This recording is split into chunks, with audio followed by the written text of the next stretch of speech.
सम्पूर्ण नेपाली आमा बुवाहरूलाई दाजुभाइहरूलाई मेरो गुड नाइट नमस्कार भन्न चाहन्छु।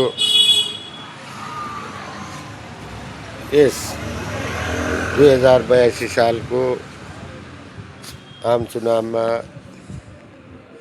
सम्पूर्ण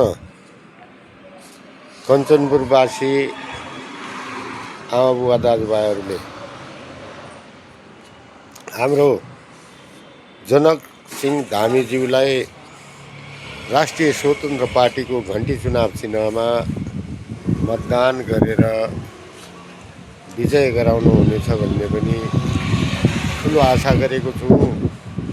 यो परदेशी भूमिको कर्मभूमिबाट आउन नपाए पनि तर सम्पूर्ण मतदाताहरूलाई यसै कर्मभूमिबाट मेरो हार्दिक अनुरोध छ, नमस्कार छ।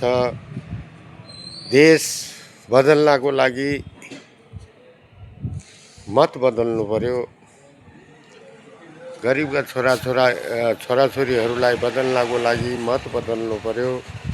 त्यही भएर राष्ट्रिय स्वतन्त्र पार्टीलाई सम्पूर्ण देशबाट बहुमतको सरकार दिलाउनको लागि यो कर्मभूमिबाट सम्पूर्ण मतदाताहरूलाई, आमा बुवा दाजुभाइ दिदीबहिनीहरूलाई मेरो हार्दिक अनुरोध गर्न चाहन्छु। धन्यवाद, नमस्कार।